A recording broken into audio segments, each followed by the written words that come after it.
Parshas Vayeishev contains a brisk 112 verses. There's two intersecting storylines. There's a story of Joseph and his relationship with his brother and eventually how he ends up in Egypt. And there's, in the middle of the Parsha, we have the story of Judah, his family, and his child that he bore with his daughter-in-law in a very unusual way. And looking at these two stories from the big picture, we can see now that both of these stories are harbingers of the Messiah and redemption. Joseph, even though he was sold as a slave to Egypt, eventually he became king. And eventually he was there to assist the Jewish people in their formation. And ultimately his sale to Egypt brought about the formation of the Jewish nation. And Judah, even though he has quite a scandalous episode with his daughter-in-law, ultimately the children that are born from that relationship are the forebearers of Messiah. And this is one of the general themes of the Parsha, that redemption, salvation, does not appear in the expected fashion. It's only post facto. Only once all the pieces have settled down, only then can we reverse engineer the episode and examine the divine hand that was manipulating and overseeing everything that happened to bring about the redemption. And the Parsha begins that Jacob settled in the land of his father's sojourns in the land of Canaan. Jacob had spent 22 years away from his father's homeland, away from the land of Canaan. He was 20 years together with Laban, plus 2 years traveling back and making pit stops along the way for a year and a half a year. So it's been 22 years since he was living in Canaan. He's finally back and he's settling down.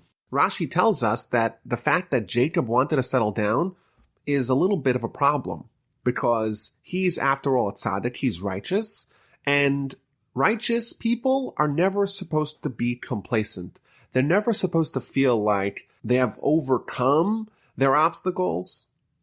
They have accomplished whatever it is that they need to do, and now they can relax. Says Rashi, the Almighty says, Jacob, you want to live in peace and serenity and tranquility? No. In Olam Haba, in the spiritual world, in the next world, in the afterlife, that is when the righteous have peace of mind and can settle down. But if you desire to have peace of mind and to settle down over here, no, that's improper. And therefore, as a result of that, the episode of Joseph and the chaos that engendered in Jacob's life was sprung upon him. And I think, if we look back at Jacob's life, his desire to settle down is quite understandable. His life has been a non-stop litany of upheavals. His brother wants to kill him and he has to escape to Laban. And of course, that's not a place of refuge because Laban is deceiving him and tricking him at every turn. He works for 7 years to marry Rachel, and Laban supplies Leah. To have Rachel, Jacob needs to work for another 7 years. After 14 years of work, Jacob is moved to a salaried employee of Laban, but over the course of the next 6 years, Laban changes the terms of his salary 100 times, roughly once every 3 weeks. After 20 years with Laban, Jacob realizes that his father-in-law would take his family away and he has to flee. And when he flees back, Esau wants to kill him with 400 men. And as he gets closer to where Isaac lived, his daughter Dinah is kidnapped and assaulted. And he has to flee the region of Shechem because his sons decimate an entire city. Of course, this storyline would compel anyone to seek a little bit of peace to settle down. And here we see a theme that we've seen several times throughout Genesis, that the Almighty treats the righteous very differently than he treats everyone else. The more righteous someone is, the greater divine scrutiny is given to even their most slightest of missteps. In God's eyes, Jacob is someone that should never take the foot off the gas. If you're in this world, if the Almighty gives you life, you have to constantly be striving to improve, and don't try to cash in in the serenity and the tranquility and the peace that is designated for the next world. The next world is a time for consumption. So long as you're here, the Almighty tells Jacob, you're here to work and not to relax. And right away, things start heading south. Joseph, Jacob's favorite son, the son that he would study with the most, the son that even looked the most similar to Jacob, the eldest son of Jacob's favorite wife, Rachel, Joseph starts behaving in a way that's a little bit problematic. He's young, and he likes to play with his hair, and he likes to beautify his eyes, and he's a little childish, a little juvenile, and he also incites his brothers against him.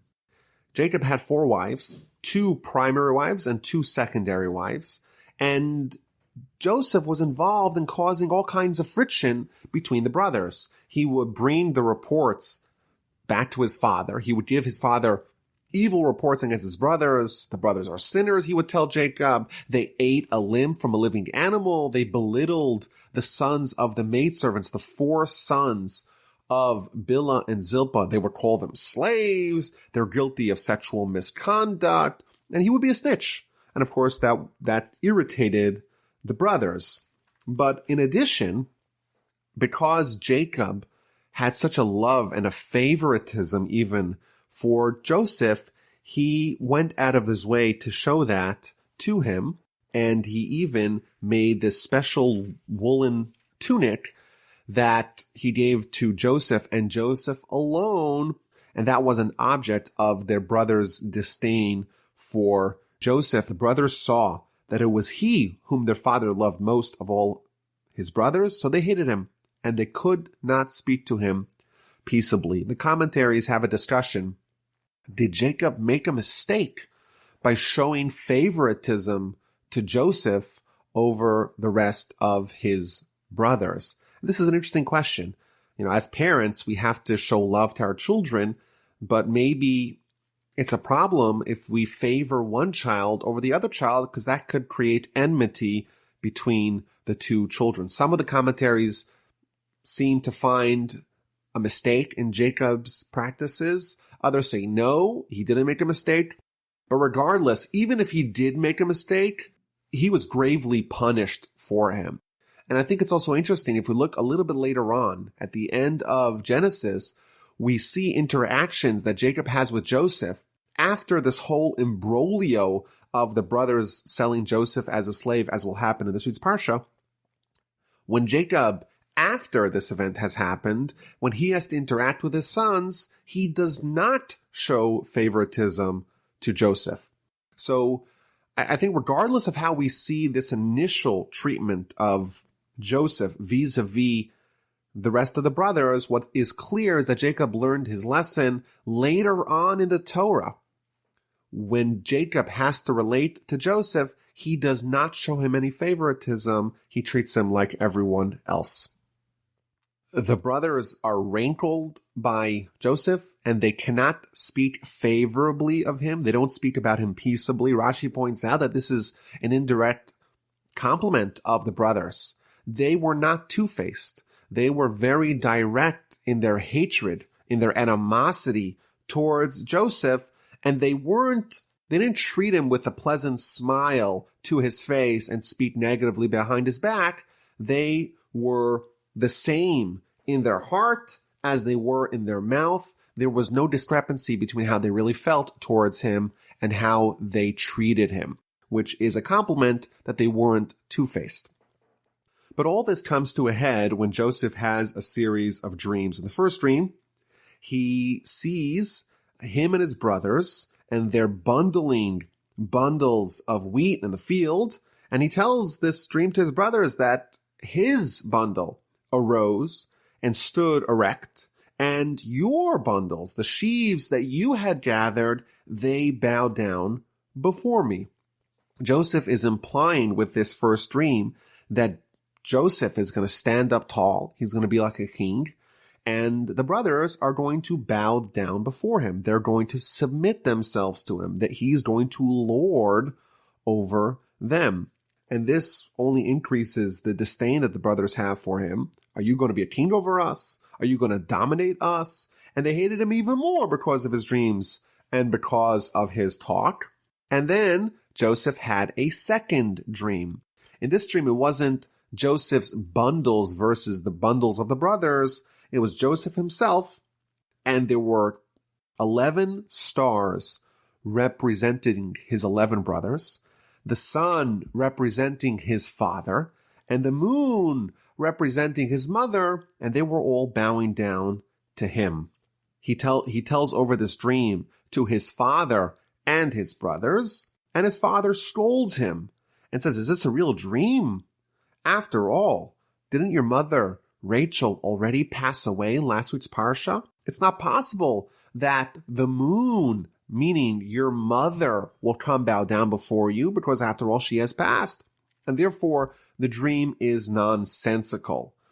Yet, the brothers were envious of him, they were jealous of him, but his father kept the matter in mind.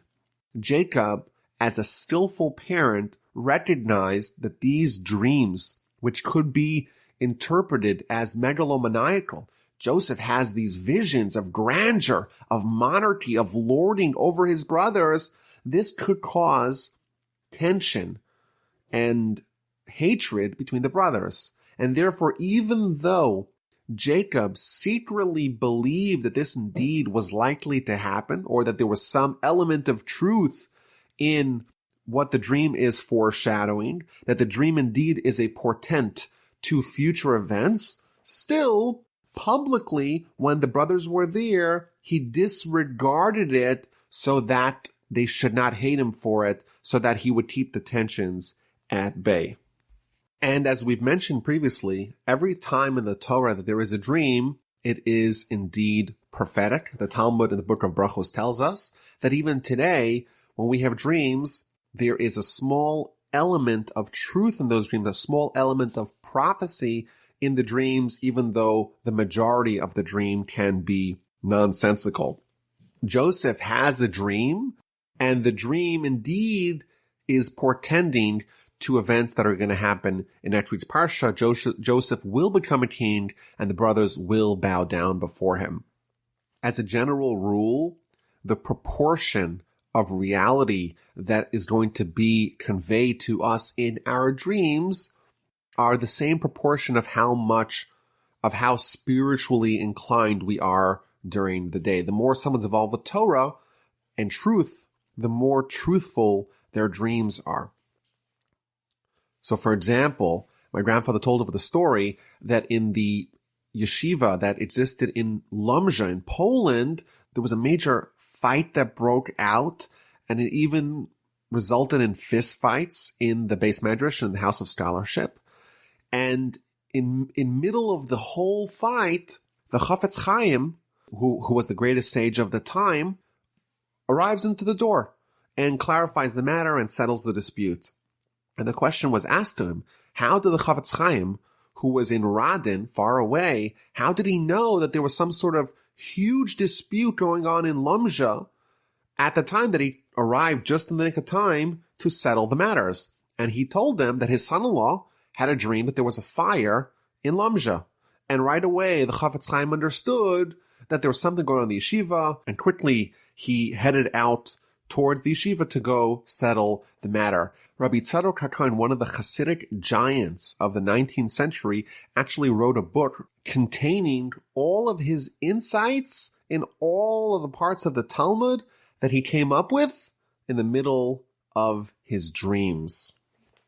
And here we see that Joseph has dreams, and they too really are prophetic, but his brothers, they say, no, these dreams are not prophetic. Rather, they're just the fantasies of his immature mind, and it's improper to accord them any seriousness.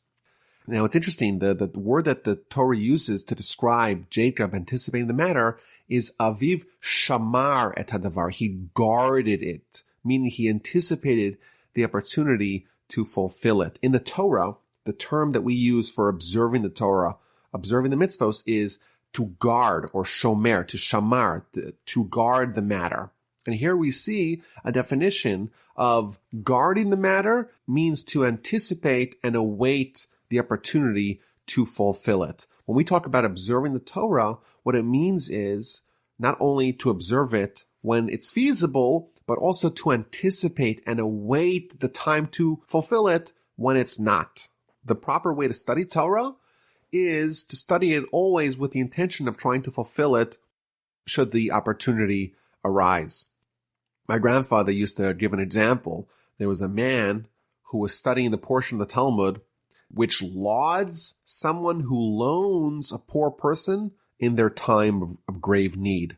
So this man is studying the Talmud, and he's getting all into the matter, and then he hears a knock on the door, and there's a poor person at the door, and he asks for a loan to help him in his time of need. So right away, the homeowner says, well, I don't know, come back later, I gotta talk to my wife, I don't have time right now, come to my office, and he sends the man packing. And right away, he goes back to the Talmud and studies it intensely. And this is an example of someone who the study was not done with anticipation of fulfilling it. The proper way to study is to make it real, to have the matter penetrate your heart, and not to allow it to go in one ear out the other, but not affect your behavior. And it happened one time where the brothers of Joseph had taken their father's flock to pasture in the city of Shechem, the city we saw last week, a place that is designated for bad things to happen. And Jacob tells Joseph, why don't you go visit your brothers, check out, find out how they're doing with the pasture in Shechem? And Joseph agreed readily. And Jacob sent him from the depth of Hebron, and he arrived in Shechem. Rashi tells us that Hebron is actually not a valley, even though it says the depth of Hebron. It's actually a mountain.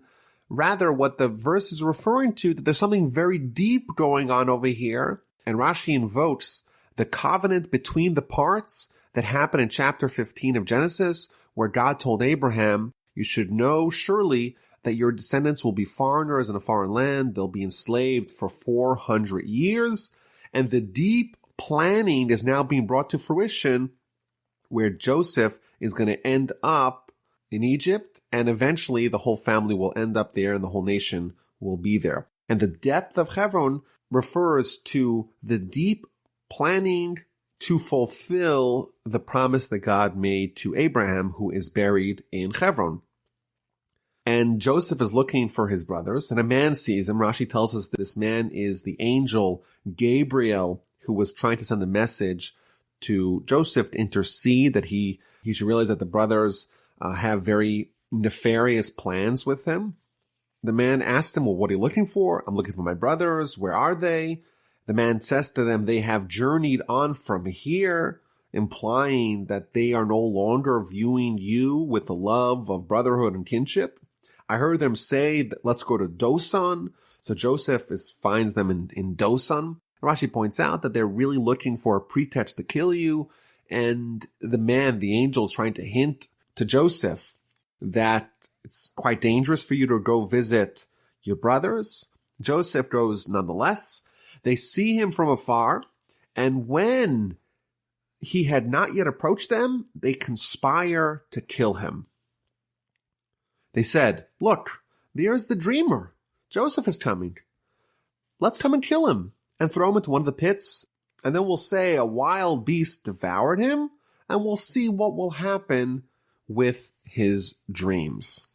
The brothers are now scheming to kill Joseph. And they had a rationale for that. Just like last week we saw how Shimon and Levi, they had some justification for their decision to decimate the entire city of Shechem. Here too, this plot to kill Joseph was not without its justification and rationale.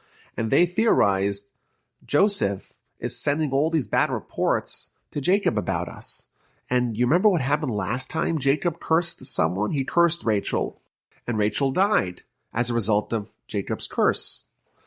The brothers are quite scared of Jacob's curses. What's going to be when Joseph conveys a false report to Jacob?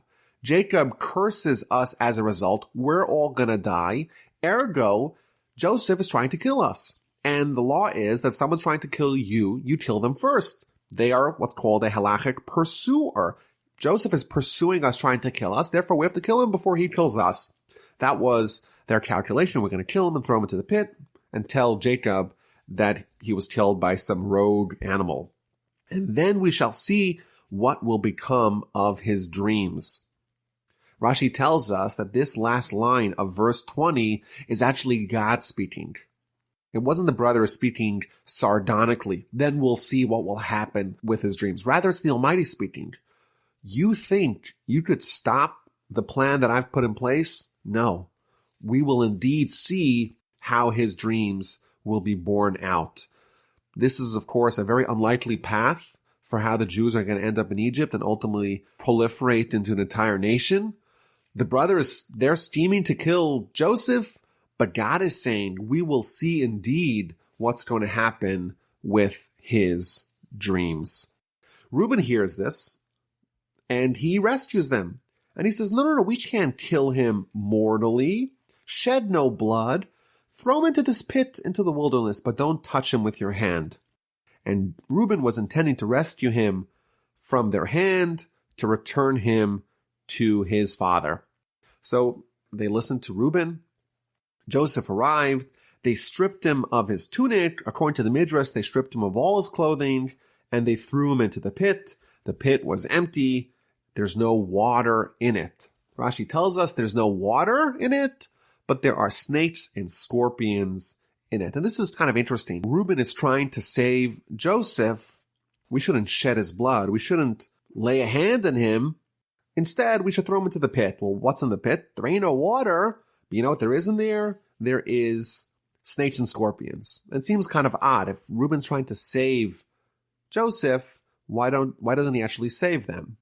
In addition, if the brothers are trying to kill Joseph and they feel like they're justified in trying to kill him, well, then why do they agree to Reuben's plan to throw him into the pit? So there's a very famous teaching here from the Or HaChaim, one of the commentators on the Torah. He explains that Reuben was arguing to the brothers, listen, you think that Joseph is guilty of a capital offense, and therefore we have to kill him. He's a pursuer. He's trying to kill us, and therefore we have to kill him first. You know what? Maybe you're right, but maybe you're wrong. And what's going to be, if we decide to kill him, if we ourselves choose to kill him, it's possible that Joseph is really innocent. But because we are taking this drastic step of killing him, we're going to kill him even though he's innocent. We have free will. Our free will can even effectuate the death of someone else who is really innocent. However, if we throw him into the pit, in the pit there are scorpions and snakes. If the scorpions and snakes who don't have free will, if they kill him, then it is indeed evidence that he is guilty. And therefore we can use this proxy as a way to verify his guilt and or innocence. We'll throw him into the pit, and if he's guilty, he's going to be killed by the snakes or the scorpions. If he's innocent, he is going to survive, which is a very interesting and actually quite controversial opinion here, that there has to be some point where we have free will, and then there's another point where God makes a decision, because if we have free will, well, we've made the decisions, and if God has the choice, then he makes the decisions. And therefore, there has to be some arena in where humans have a say, and there's other arenas where God has the say. And here, what the Or HaChaim says, and of course this is not something which is universally agreed upon, what he says is that even with respect to killing another person, free will reigns. It's possible for someone to commit a homicide, kill another person. That person in God's eyes is innocent, but God gives man the free will to make these choices. Reuben tries to save him, and he does that by convincing him to throw him into the pit, into the wilderness. And that's indeed what happened. They throw him into the pit. The pit is empty. There's no water, but Joseph survives even though there are snakes and scorpions in it. The Midrash tells us that Reuben, even though he was intending to try to save Joseph, he didn't do a complete job.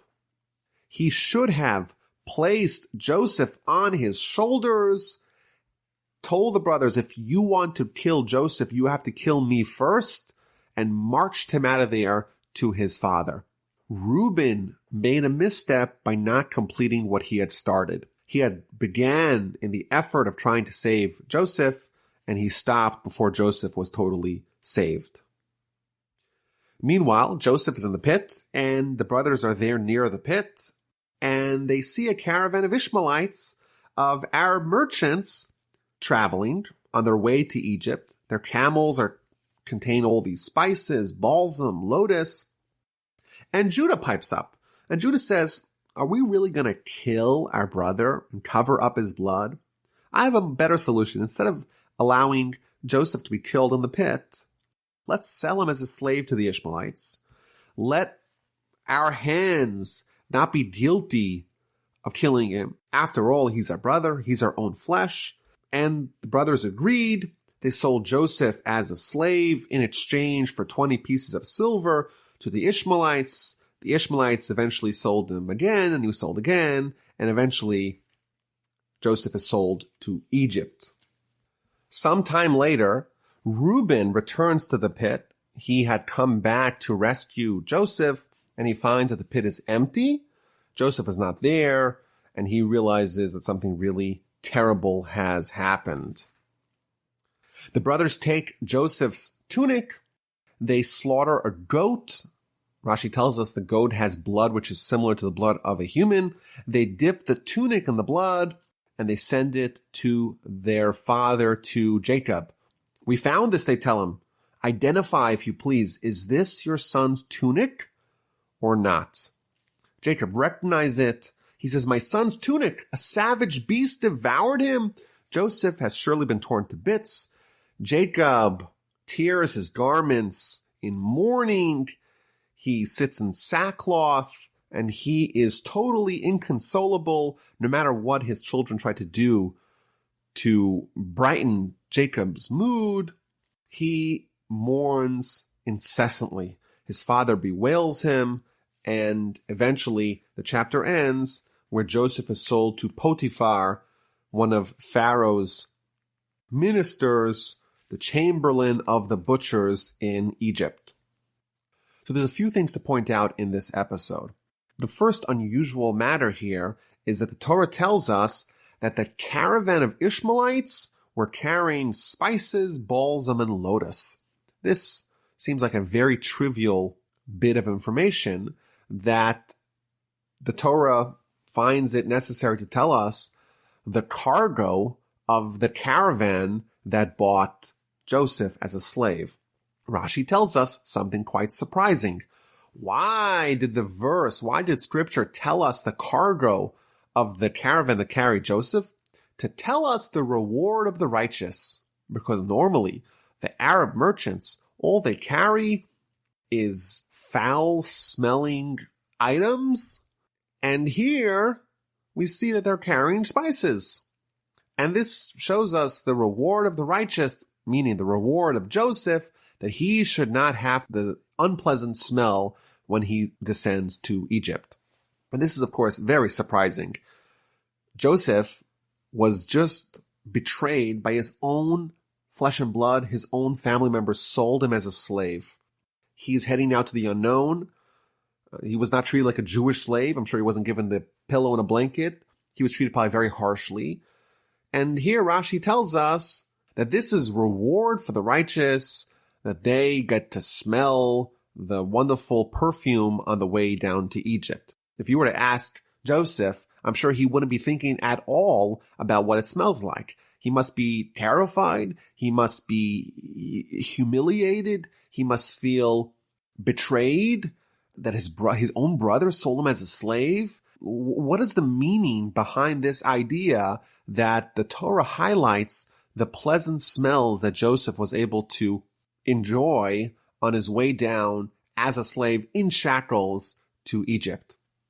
So I think there's maybe two ways to understand this. First of all, it's a lesson in understanding suffering.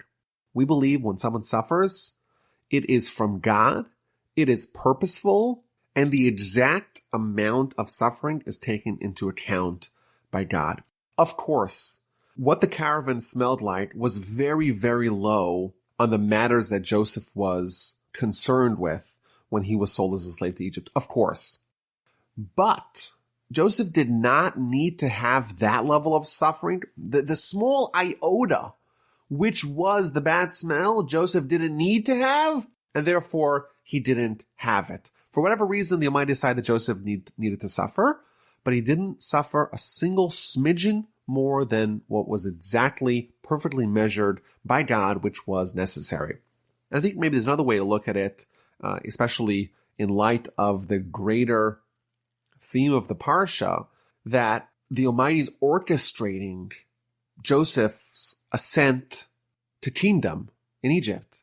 In God's eyes, God knows how this is all going to play out. This is all part of the prophecy that Joseph was shown in his dream, that he's going to be a king and his brothers are going to bow down to him. He doesn't know it at the time, but God does. And therefore, the Almighty is showing us and showing maybe Joseph, maybe he could figure this out post facto, that such cargo isn't indeed appropriate for such a trip. He doesn't know it, and it won't be recognized for many years, but in God's view, this trip that Joseph is taking down to Egypt is in effect Joseph's triumphant cavalcade of a king down to Egypt. And therefore it's quite appropriate that it should be smelling like perfume. Now after the brothers sell Joseph, Reuben returns to the pit and he finds it empty. Well, where was Reuben at the time of the sale? Rashi gives us two answers. Either that the brothers had a rotation of who was in charge of tending to Jacob, and now it was Reuben's turn, and therefore he left the brothers and went back to his father. That's one opinion. Alternatively, Reuben was amidst his prayer, his repentance, and his fasting for the activity that he did last week in the Parsha, where he swapped his father's bed from the tent of Bilhah to the tent of his mother, Leah. This is really interesting that amid the deliberations over killing his brother, the brothers are discussing to do something so unimaginable. They're going to kill Joseph, and Reuben intervenes, and he says, no, don't kill him, throw him into the pit. And in the middle of all that, Reuben says, okay, it's time for me to leave. And he seems to have trusted that the brothers won't do anything too harsh. And indeed, he was wrong. He came back and the pit was empty. But it's just an interesting thing that in Reuben's eyes, these activities, either to go tend to his father or to go partake in his fasting and repentance for his misdeed of last week's Parsha, those were so important that he even was willing to leave the scene of the crime, the scene of Joseph, and go partake in that before fully extracting Joseph from his danger. The brothers slaughter a goat for its blood, and they dip the tunic in it, and they try to use that to assuage Jacob's pain by being convinced that his son is dead. He'll be consoled. He can move on from it. And this is another pattern that we see, that Jacob is being deceived, first by Laban, now by his son, which is perhaps noteworthy. And he announces that a wild beast has devoured Joseph. It seems like Jacob thought that indeed a wild animal had killed Joseph.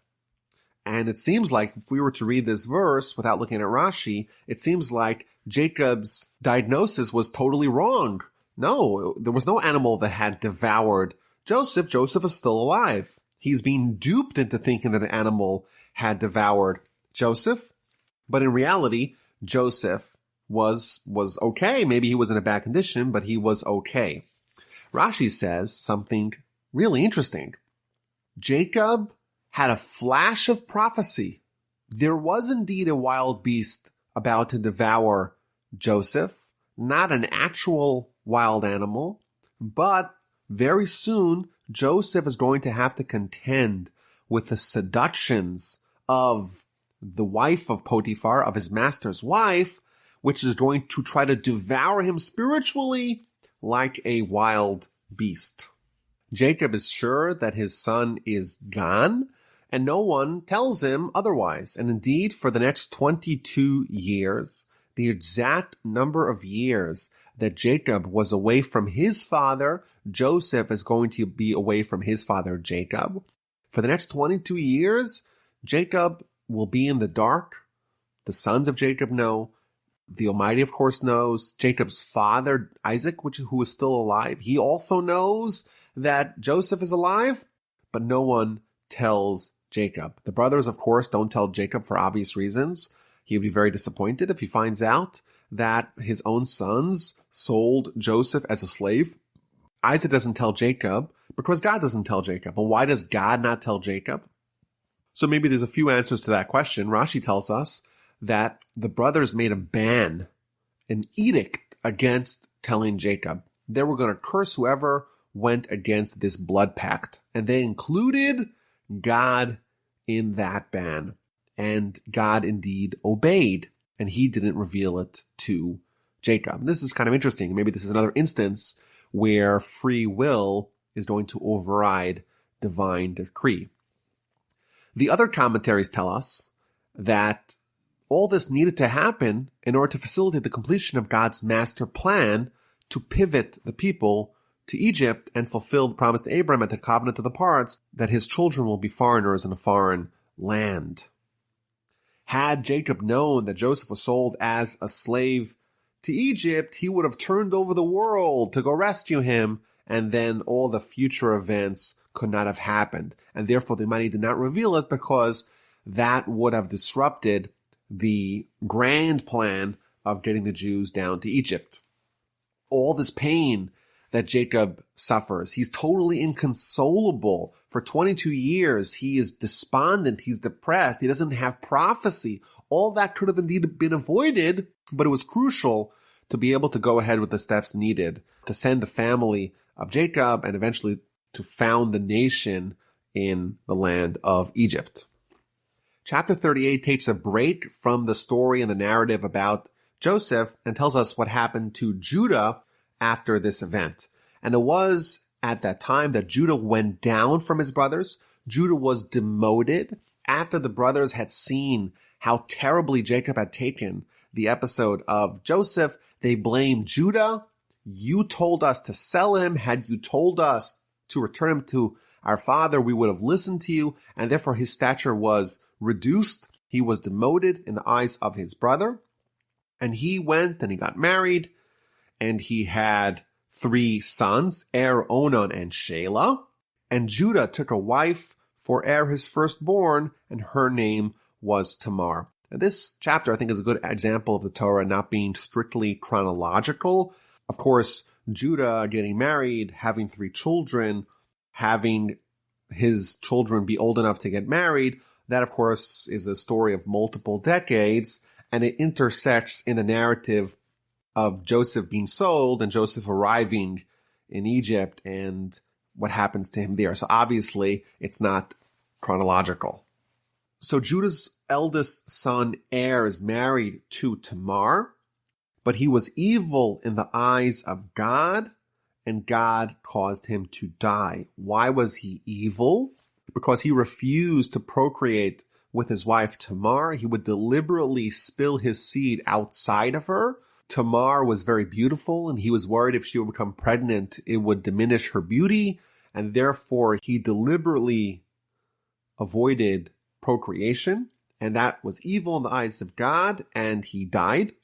And then Judah says to his next son, Onan, well, your brother died without any children. It's now appropriate for you, in a precursor to what became known as Yibum, levirate marriages, where a brother dies without children and his brother will marry the widow of the deceased brother.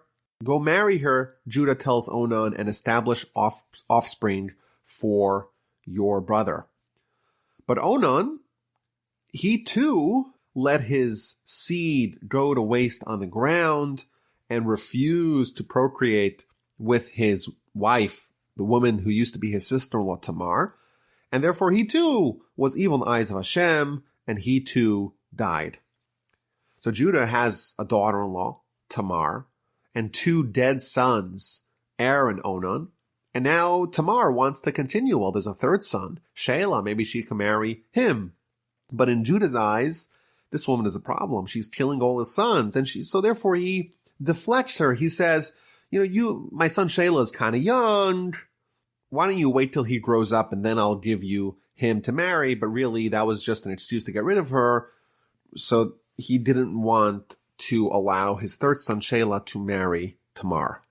In his view, he attributed the death of his sons to their common wife Tamar, when in reality it was their own sins that contributed to their early demise.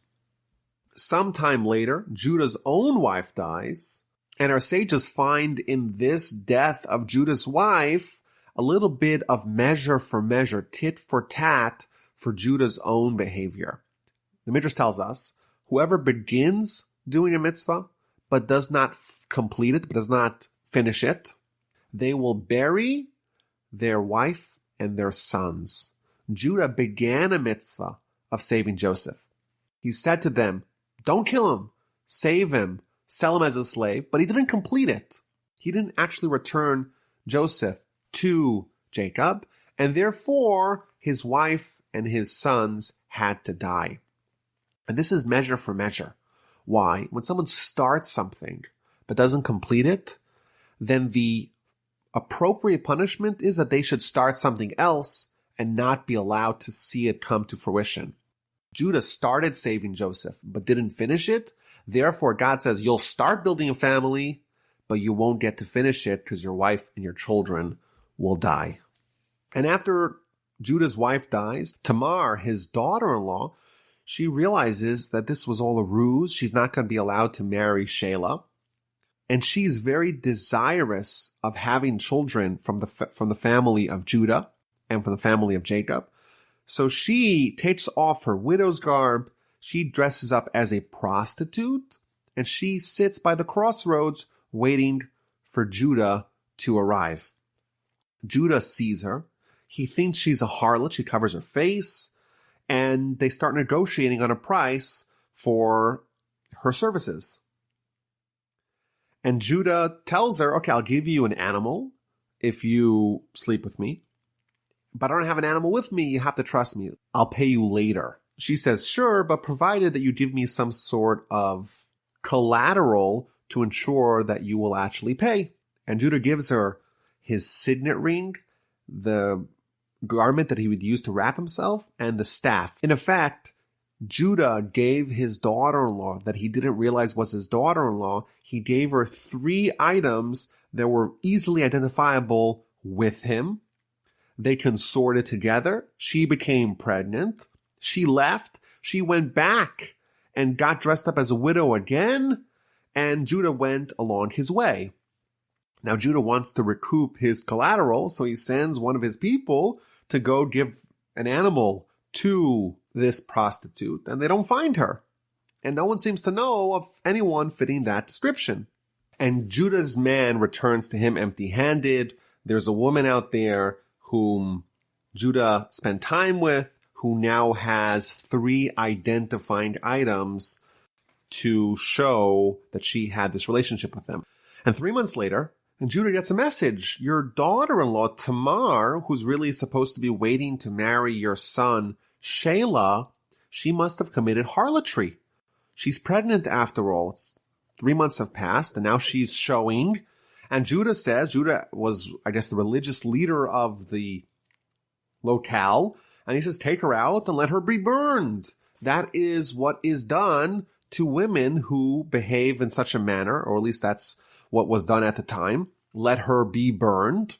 And as she was taken out, she sends a message to her father-in-law. She sends those 3 items, and she tells him, by the man to whom these belong, that is the father of the child. Identify, if you please, whose are these signet, this wrap, and this staff.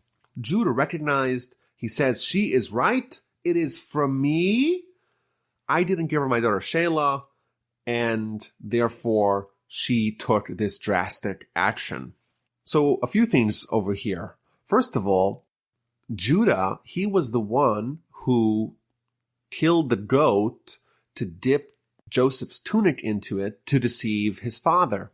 And here, he's supposed to send a goat to Tamar, to this prostitute, the person he thought was a prostitute, as payment, and he is deceived with a goat, measure for his deception with a goat. And after Tamar is accused of committing a capital offense, why was it considered a capital offense as discussed by the commentaries? Interestingly, the Baal HaTurim tells us that no, they weren't going to burn her and kill her. They were going to brand her as a prostitute for her action, but they weren't going to kill her. But regardless, after she's accused, she doesn't announce to everyone that, oh, it's my father-in-law Judah. He's the one who's really the co-conspirator in this crime. She throws the ball to his court. She says, I'm going to give you the choice. Either you're going to admit publicly and shame yourself, or you could kill me if you want. That's your choice. Says the Talmud. From here we see a very important lesson. To embarrass someone publicly is something very severe. Their face becomes white, the blood is drained from them, and that is equivalent to killing them on a certain degree, and therefore it's preferable for a person to let themselves die and not whiten the face of their fellow publicly. Tamar, she could have very easily exonerated herself by announcing to all Judah is the father, but she didn't do that. She said, I'm not going to embarrass you publicly, even if that means I'm going to die. Judah displays a certain resoluteness of character. He admitted that she was right, he was wrong. She became pregnant from me, and she was exonerated. In effect, the Levirate marriage that was supposed to be done by the third brother was fulfilled by the father, by Judah. He contributed towards finding a legacy for his two deceased sons with his daughter-in-law, Tamar. And sometime later came to pass that she's about to give birth, and it's twins. And something interesting happens. One baby comes out first. They assume it's the firstborn. They wrap a string around his hand, but he goes back inside, and the next baby is born, Peretz. And after the second baby, Peretz, is born, the first brother that made the pump fake, the one who has a crimson thread on his hand, he is born, and his name is Zerach. The Ramban, in his commentary, says something very fascinating. He says that there's a secret of Levirate marriage, again, the marriage of a widow to try to establish a legacy for her deceased husband. What happens in that transaction is that the soul of the deceased husband returns to the child born from his wife.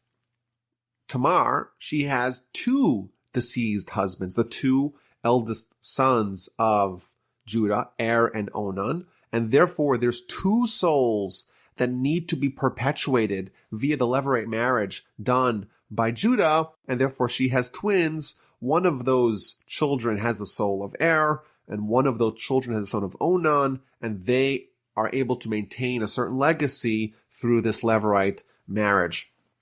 This story is actually telling us the origins of King David, and by extension, the origins of the Jewish monarchy and of the Messiah. And this is another theme that we see throughout the whole Parsha, that redemption, salvation, the stories of the greatest heroes and saviors of our people are not necessarily scandal-free. Quite the contrary. They are very much replete with scandal. Coincidentally, there's another story, a second story of the founding of the Jewish monarchy that has an instance of Levirate marriage, and that's with the episode of Ruth and Boaz, the great-grandparents of King David. Ruth also has her husband die, and Boaz performs Levirate marriage as well. It seems like what's being hinted over here is that There's something about levirate marriage. There's something about someone doing an act to perpetuate the life of a deceived relative that has the qualities and characteristics needed to be a king and to be a monarch. Thus concludes chapter 38, and we go on back to the story of Joseph in chapter 39. He is brought down to Egypt. He is sold to Potiphar, and even though he's a slave, he quickly rises to the top. He becomes successful, and he becomes the right-hand man of his Egyptian master, of Potiphar. Everything that he touches, he succeeds. Everyone who sees him loves him. He's appointed as the head of the household. Everything in the estate of Potiphar goes through Joseph. There's only one part of Potiphar's life that's untouchable to Joseph. That is the bread of his master, a euphemism for his wife. Everything else under Potiphar's domain is given directly to Joseph. Joseph was handsome of form, handsome of appearance, beloved by all, admired by everyone who saw him, including his master's wife, Potiphar's wife. She looks at him and she says to him, she is entranced by him, and she wants to seduce him to sin with him. Joseph adamantly refused. It's so wrong. My master Potiphar gives me everything besides for you. How can I sin against my master? How can I sin against God if I capitulate to you? There's a very interesting Rashi at the beginning of this story, which tells us that there is a certain juxtaposition between the episode of Tamar and the episode of the wife of Potiphar. Tamar was very desirous to be a mother in the house of Judah, in the family of the monarchy. And therefore, she took very drastic measures to be able to have a child from Judah. And her motivation was righteous. She really wanted to play a part in the development of the Jewish people. Similarly, says Rashi, the wife of Potiphar also intended righteously. She also wanted to play a part in the founding of the Jewish nation. And in fact, she even saw via some sort of fortune telling or astrology that she would have children from Joseph. And therefore, she too was desirous of having children with Joseph, and that's why she tried to seduce him. Now, in the end, Joseph is going to marry her daughter and have children with her daughter, so she was correct that she'll have offspring with Joseph, but not with her directly, but rather with her daughter.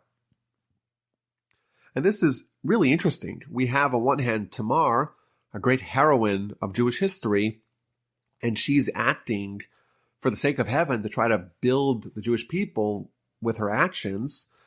And here we have the wife of Potiphar.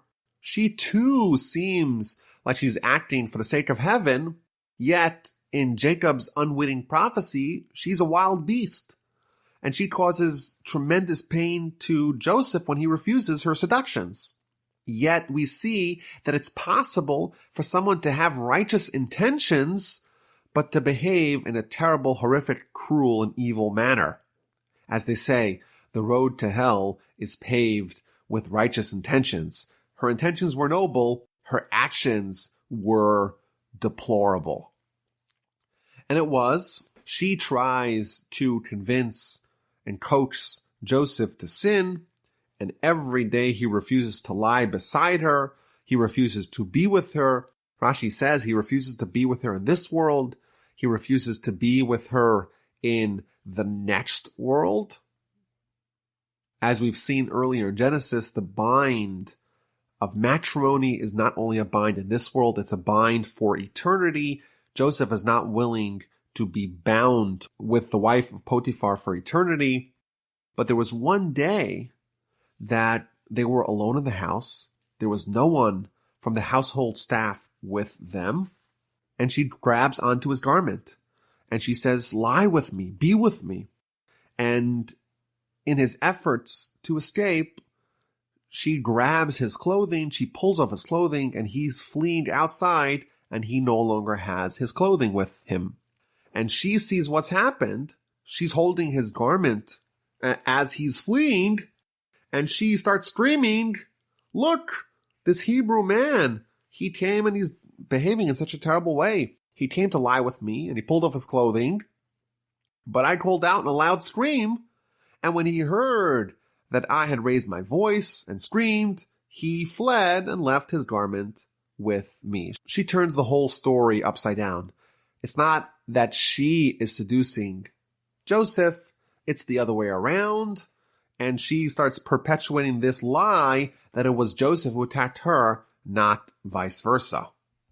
Potiphar hears his wife's words, and he gets angry, and he takes Joseph, puts him in prison, in the place where the king's prisoners were confined, and Joseph remained in prison. Why did Potiphar not execute Joseph? After all, in those times, slaves and even ordinary citizens were executed for much more minor sins than adultery. So one of the commentaries tells, the Sepharna tells us that really Potiphar believed in Joseph's innocence, but he only imprisoned him to accord honor to his wife. Joseph was sold as a slave, and then he rose to the top, and now once again he is languishing in prison all the way back down to the bottom. Yet even in prison, he starts rising the ranks. He's charismatic, he's beloved. The prison warden gives him lots of latitude, gives him responsibility. All the inmates in the prison are under Joseph's charge. Everything that he does, he's successful. Whatever Joseph did, he flourished. Again, Joseph is being punished. He has to suffer, even though he's innocent. He was indeed someone who did the right thing. He was resistant to sin. In fact, the Talmud says that when someone who's a sinner is brought before God, and God asks the sinner, "Why did you not study Torah? Why didn't you act properly in your lifetime?" The sinner is going to tell God, "Well, I was so busy because I had such a strong desire to sin, I couldn't have studied. I was so beautiful, I was so handsome, I was so enamored with my own beauty that it just totally took over my life, and I just lived a life of sin." God is going to respond to such a person, "Are you more beautiful than Joseph?" Every single day, he was harassed and seduced by the wife of Potiphar.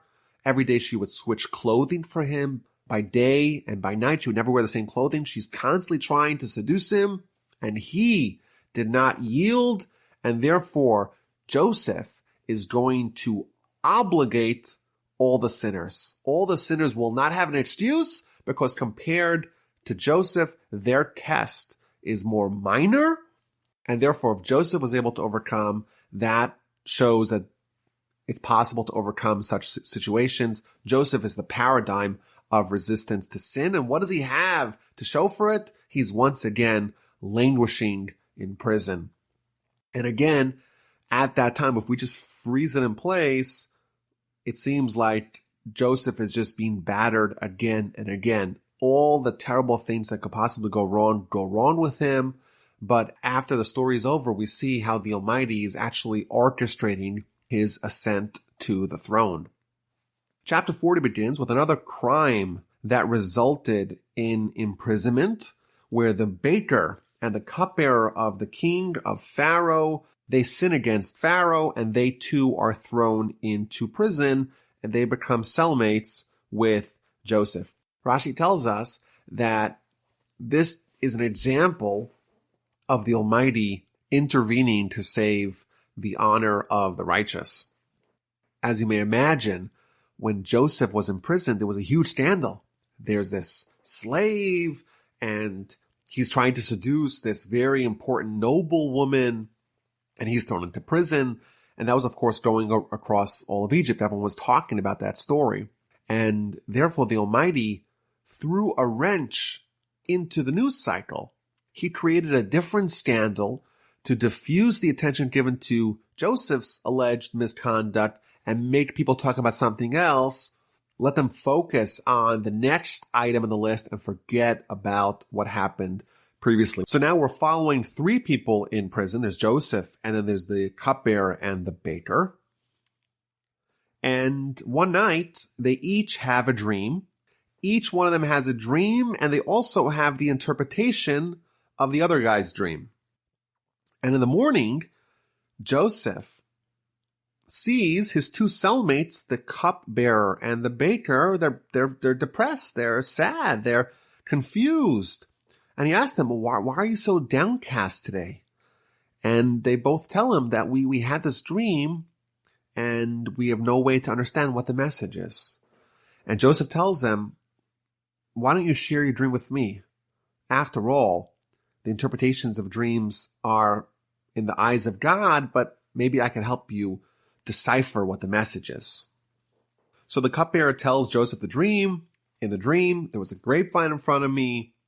There were 3 tendrils on the grapevine, and it blossomed, and the clusters are ripening into grapes, and Pharaoh's cup is in my hand. I take the grapes, I squeeze them into the cup, and I place the cup on Pharaoh's palm. So Joseph tells him, I'll tell you what the interpretation of the dream is. The 3 tendrils are 3 days. In 3 days, Pharaoh will restore you to your post. Pharaoh will remember you, and you will be brought back to service of Pharaoh. Once again, you will be placing Pharaoh's cup in his hand. And do me a favor, don't forget about me. Mention me to Pharaoh. Maybe Pharaoh will grant me a reprieve. Maybe Pharaoh will commute my sentence. I did nothing wrong. And maybe he'll take me out of this prison, out of this dungeon. Now, meanwhile, the baker, he hears this interpretation and he realizes that this must be true because the baker was given his dream plus the interpretation of the cupbearer's dream and vice versa. And he therefore knew that Joseph's interpretation was accurate. So he tells him, well, I also had a dream. In my dream, there were 3 wicker baskets on my head. And on the top basket, there were all kinds of food, all kinds of baked goods, and there are birds pecking away from the food in the basket above my head. So Joseph tells him, I'll give you your interpretation. You might not be as happy with it as the one of the cupbearer. Those 3 baskets, they too represent 3 days. In 3 days, Pharaoh will decapitate you and hang you on a tree, and the birds will eat your flesh.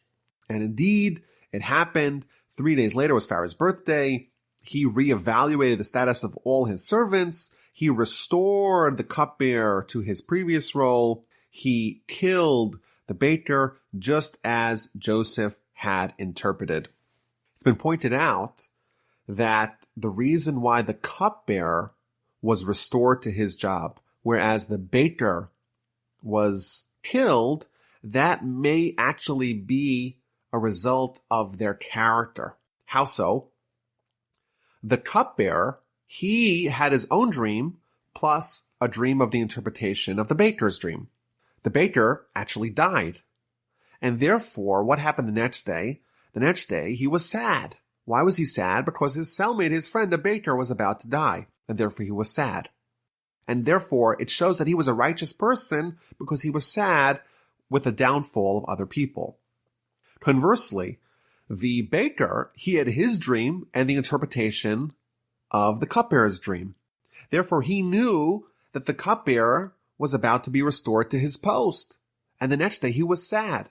Clearly, he was someone who gets sad when other people succeed. And therefore, he was someone of bad character, and therefore it's appropriate that the baker was killed, whereas the cupbearer was restored to his post.